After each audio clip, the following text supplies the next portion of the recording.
I thought there was a lot really great about the Oscars, and we'll talk to Sam Rubin about that.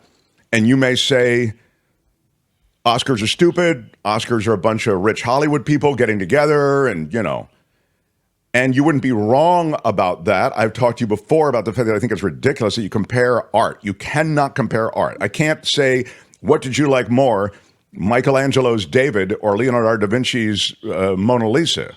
How do you compare them? They're totally different. How do you compare, Zone of Interest to Barbie? Right. It's absurd. But it was designed to raise awareness and designed to essentially promote Hollywood. So it started like that, and now it's turned into this thing, and they call it the Academy. Whenever you call something the Academy, it has this sort of sense of grandeur, like it's some august institution. Anyway, it does do that, though. It raises your awareness of Zone of Interest, of Barbie, of whatever. Not that Barbie needed more awareness, but you know what I'm saying. Oppenheimer. Anyway, the other thing I would just say about Hollywood, to those who think it's all stupid, is that in the films that we see, there is a connection to the culture and to what's going on in the world. I grew up at a time when there were a lot of anti-war movies coming on, like Coming Home, I remember, was one of them. There were a lot of Vietnam vets who were dealing with PTSD, a lot of Vietnam War stuff, Apocalypse Now, Deer Hunter. These are films that were informed by real things going on in society, the culture, and the world. And Hollywood can reflect that. That's why they say art imitates life, right? There you go. Yeah. I mean, I think it's a reasonable note that before you just, crumple up and trash everything that Hollywood comes out with, you need to know how it really is a link to the culture. The other thing is it can lead the culture. And I think that's a part of Hollywood that's also been prominent through the years. Just awareness, societal awareness. You hope for, I do anyway, that there is a liberalism about gender, about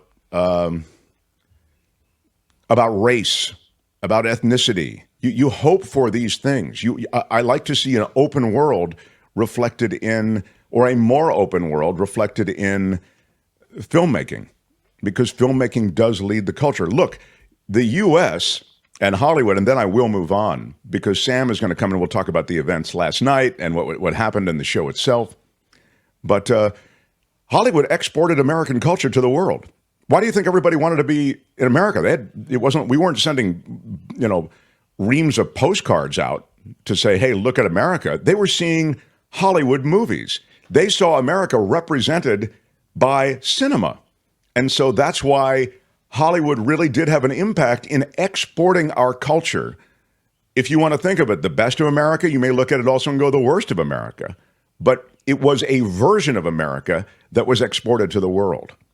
So I think people who S-can Hollywood and just view everything as garbage that comes out of Hollywood and, it's the whatever, for whatever reason, you can argue it's just, it's too self-referential and too self-reverential.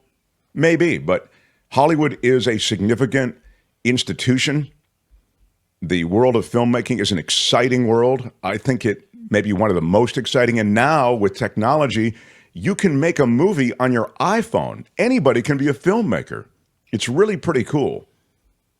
After you make the movie, it's distribution that becomes the challenge, getting your movie seen. But the world of filmmaking is far more accessible than it used to be. Hi, it's Mark, and I thought that was great. Hit the notification bell, you'll know whenever there's a new video being dropped, and please subscribe to our channel to help us save the universe.